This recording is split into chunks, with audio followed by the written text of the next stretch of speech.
Bueno, de las buenas noticias, entonces nos vamos ahora para la directora del Programa de Políticas de Inmigración en los Estados Unidos desde el Instituto de Políticas de Migración. Antes, Ana, ¿qué sabemos de doña Gloria Hincapié? ¿Qué cantidad de mensajes, qué prestigio que tenía esta terapista colombiana? ¿Qué pasó con ella en Los Ángeles? Le repito, la terapista de grandes celebridades como Julia Roberts. Pues Julio, lo que hemos podido confirmar a través de su cuenta de Instagram es que ella habría fallecido. No tenemos detalles todavía de la causa de muerte, pero sí de que ya, pues, lastimosamente no estaría con nosotros. Joven, ¿no? Sí, imagínese, nació en el 60, tenía 64 años. Gloria Hincapié. Doris Meissner es la directora de este programa y el gran tema, Ana, es la migración. Para allá va la campaña presidencial, pues tanto que al señor Mayorkas lo quieren empapelar en el Congreso por cuenta de las políticas de migración. La pregunta para la directora del Programa de Políticas de Inmigración en los Estados Unidos es: ¿qué opciones hay de manejar el problema de la frontera con México distintas a la manera como se está manejando hoy? Good morning, Director Meissner. Thank you very much for your time today at W Radio. Thank you. So, when we try to analyze the current immigration crisis that this country is facing, we wonder, in your opinion, what other options are they to deal with the immigration crisis different than the ones that are being done today?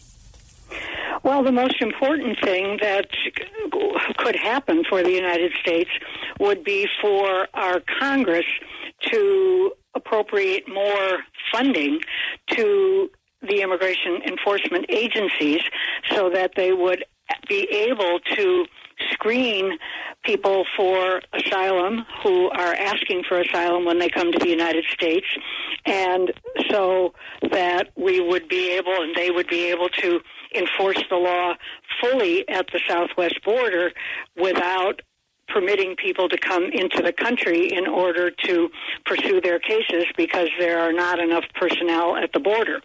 Now, that is not the way the Congress has been thinking about the issue, but with the deal that was negotiated in the last several weeks in our Senate, even though the discussion was all about different kinds of emergency authority and various changes in the law that might have helped, the real help would have been in the resources that accompanied it in order to make it possible for the enforcement agencies to fully process the numbers of people that are currently coming.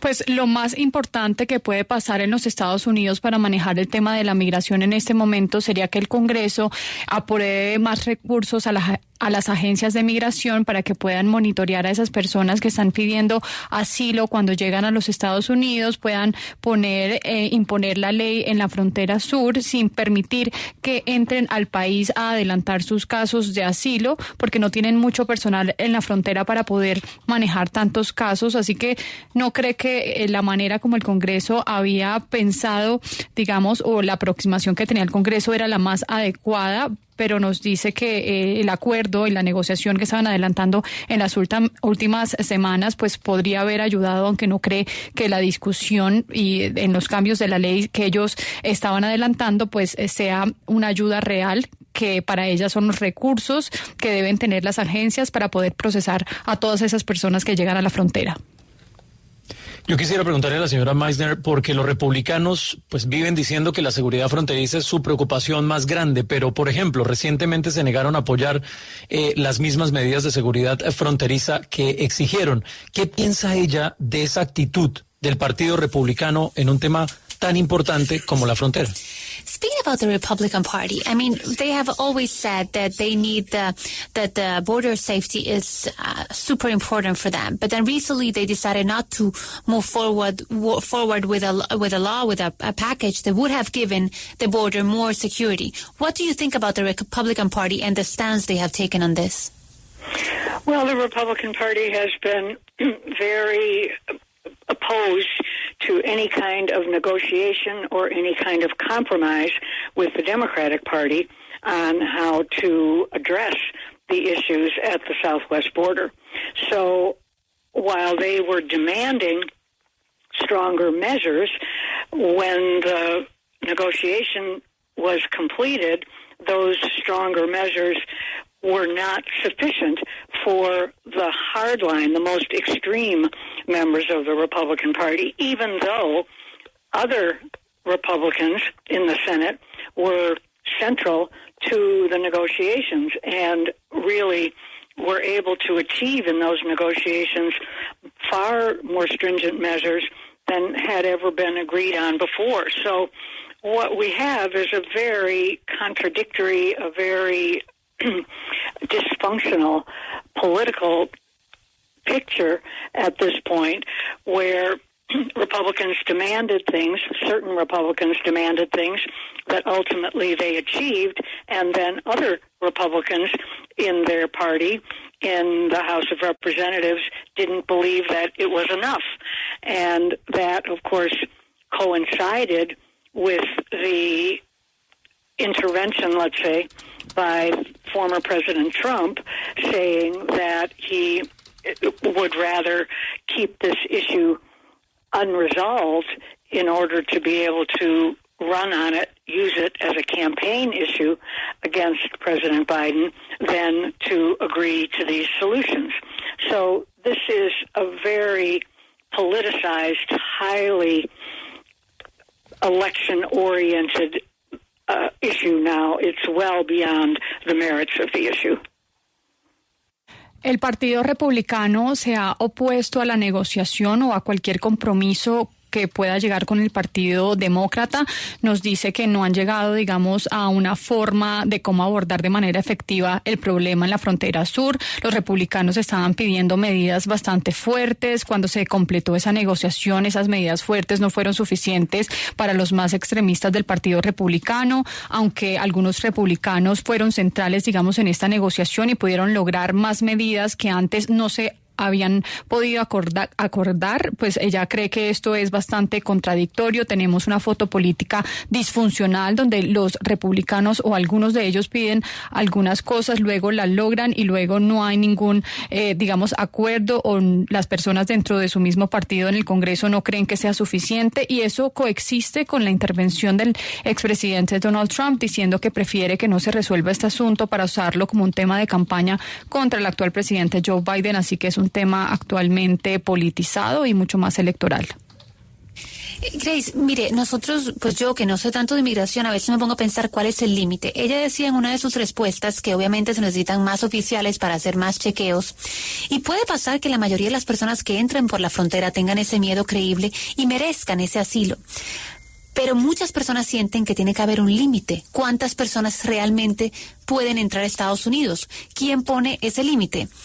Director Meissner, perhaps this is just part of my ignorance in asking this, but you were mentioning in one of your responses that there needs to be more funds for more screening at the border.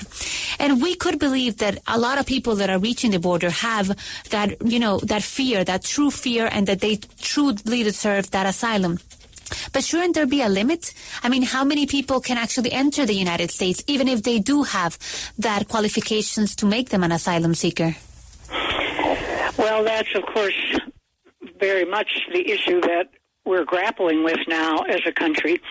We don't, in our laws, have any limits on the numbers of people that can be granted asylum. We do have the right, it is in our laws, it is in the laws of all countries that have signed onto the international treaties that have to do with refugee relief. We do have in our laws that people have a right when they're on U.S. soil to ask for asylum. And so the issue really is how to put together government resources and procedures that give asylum seekers the opportunity to claim asylum, but then decide the cases quickly so that it doesn't lead to people coming into the country to pursue their cases that then take years to resolve. If we had the resources at the border to be able to screen people and then decide their cases within a few weeks, or let's say, for instance, less than 6 months, that would be the situation that that the government is trying to achieve, but that's not possible to achieve without more asylum officers, more immigration judges, and more people at the border that can actually process the cases of people coming across. If we were able to do that, the experience has been that it would then become clear to the smugglers and to the cartels and to people that are making the decision to come north that it is not so easy, that some people, of course, will succeed, some people will be eligible for asylum, but most of the people will not be eligible for asylum. And that does not mean that they're not trying to escape dire circumstances, but simply escaping hardship circumstances is not the same as being eligible for asylum, which has a legal definition that is more stringent. Ese es el problema precisamente con el que está lidiando los Estados Unidos en este momento, porque no tienen una ley que determine algún límite de personas a las que se le puede otorgar ese asilo. Nos dice que sí está en su ley y la de todos los países que están en tratados internacionales con respecto a refugiados, que las personas que toquen el suelo de los Estados Unidos o de algún país tienen el derecho a pedir asilo. El problema es cómo el gobierno puede reunir recursos y procedimientos para que esas personas puedan pedir ese asilo, pero se puedan decidir de manera rápido sus casos y que no lleve a una situación en la que muchas personas entran al país, digamos, piden el asilo y se demora en resolver años. Entonces, eso se resuelve para ella con recursos en la frontera para poder, digamos, monitorear a esas personas y decidir sus casos en menos de 6 meses, lo ideal en semanas, y esa es la situación, digamos, ideal al que el gobierno quiere llegar, porque eso no es posible sin más oficiales, sin jueces de migración, sin personal en la frontera que pueda procesar esos casos de las personas que llegan. Entonces ella lo que considera es que una vez eso se logre, pues ya estaría claro para esos traficantes y carteles que llevan a estas personas que no es tan fácil entrar a los Estados Unidos o por lo menos recibir ese asilo, y que algunas personas son elegibles y lo logran, pero la mayoría no. Señora Meissner, la pregunto desde Beijing, China. Los migrantes chinos cruzando la frontera sur de Estados Unidos han aumentado exponencialmente en muy pocos años. ¿Qué interpretación hacen ustedes de este novedoso fenómeno? This question is coming from our correspondent in Beijing. He says that the number of immigrants, Chinese immigrants, getting to the U.S. through the southern border has increased dramatically during the last few years. And he was wondering, what is your interpretation of that? Well, he's correct that the numbers have increased significantly over the last year or two. I'm not sure that we really understand why that's the case. And I would be interested actually in what his reporting shows about that. Partly, of course, what's happening not only with the Chinese but many nationalities is a result of the pandemic issue having now been, well, no, it isn't solved, but we're no longer in a pandemic situation.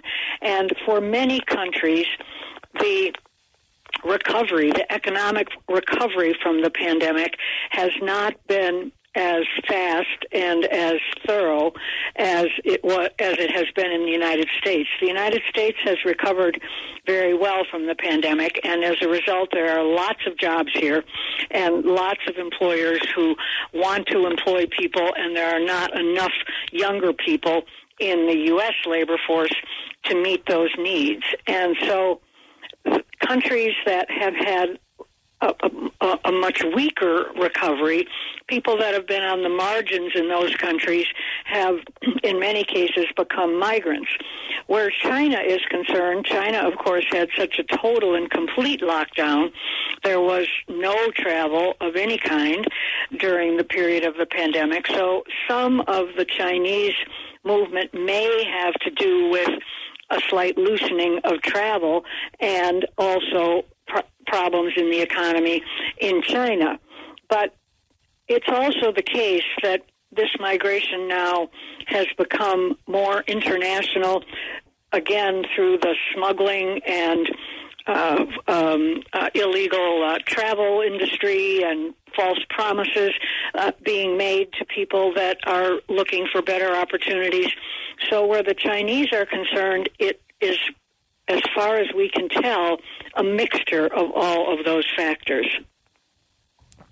Well, thank you so much for being with us in W Radio, Ms. Doris Meissner. It's been a pleasure. Thank you. Es correcto que el número de personas han aumentado en los últimos años. Ella diría que en el último año o dos. No se entiende bien la razón. Sería interesante ver qué muestran los reportes desde China. Lo que pasa en parte, no solo con los chinos, sino también con personas de otras nacionalidades, es el resultado del problema de la pandemia y el impacto económico que tuvo en algunos países, porque no todos se han recuperado de una manera tan rápida como lo ha hecho los Estados Unidos, que se ha recuperado muy bien. Por eso hay muchas ofertas de trabajos, hay muchos empleadores que están buscando contratar personas jóvenes y no hay los suficientes en la fuerza laboral de los Estados Unidos para contratarlos, así que hay países con una recuperación mucho más lenta. Uno de esos es China, que tuvo un confinamiento bastante fuerte, donde no hubo viajes por un periodo bastante largo, donde los chinos no se pudieron mover, donde pues perdieron muchas oportunidades de viaje y eso llevó a la China a una situación económica complicada. ¿Cree que ese puede ser el caso de la China y también que ahora el problema se ha vuelto más internacional con los carteles ilegales que dan esas falsas promesas a las personas para buscar mejores oportunidades, así que puede ser una mezcla de